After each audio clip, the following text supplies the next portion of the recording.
నమస్తే welcome to yo-yo TV. తెలంగాణలో మరో 5 రోజుల్లో పార్లమెంటు ఎన్నికల పోలింగ్ జరగనుంది.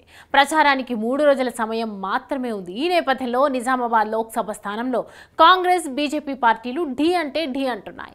ఎన్నికల ప్రచారం సైతం హోరాహోరీగా జరుగుతోంది.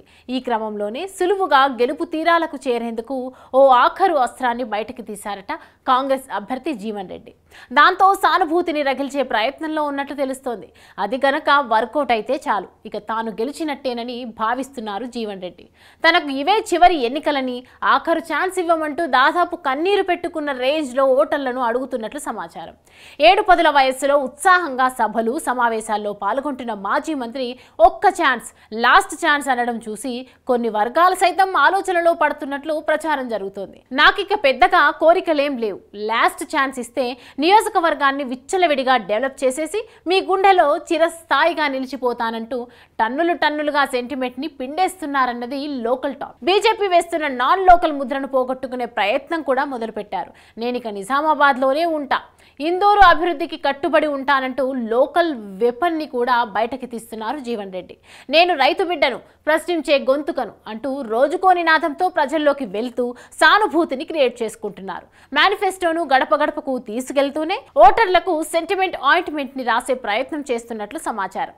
ప్రస్తుతం నిజామాబాద్ పార్లమెంటు నియోజకవర్గంలో 2 జాతీయ పార్టీల మధ్య ప్రధాన పోటీ ఉంది. అందుకే నేతలు రకరకాల విన్యాసాలు ప్రదర్శిస్తున్నారు.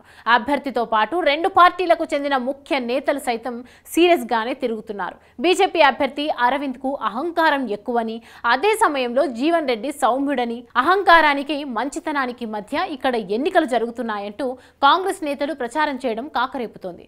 అలాగే లాస్ట్ ఛాన్స్ అంటూ జీవన్ రెడ్డి చేస్తున్న విన్నపాలపై కూడా చర్చ జరుగుతోంది. ఇటు బీజేపీ అభ్యర్థి అరవింద్ సైతం మోడీ జపం చేస్తున్నారు. ఎక్కడా తనకు ఓటేయాలని నేరుగా కోరకుండా కేంద్రంలో మోడీని బలపరచాలంటూ వ్యూహాత్మకంగా ప్రచారం చేస్తున్నారు ఆయన. అయోధ్య రామ మందిరం, మోడీ మానియాను జనాల్లోకి బలంగా తీసుకెళ్లే ప్రయత్నంలో ఉన్నారు అరవింద్. ఆ 2 నినాదాలు తనను గట్టెక్కిస్తాయని నమ్ముతున్నారు. ఇలా ఇద్దరు అభ్యర్థులు తమ ప్రచారాల్లో సెంటిమెంట్ గాలాలతో ఓట్ల వేటకు వెళ్తున్నారు. మరి ఎప్పటికప్పుడు విలక్షణ తీర్పునిచ్చే ఇందూరు ఓటర్లు సానుభూతి ప్రయోగాన్ని ఏ మేరకు రిసీవ్ చేసుకుంటారో వేచి చూడాలి.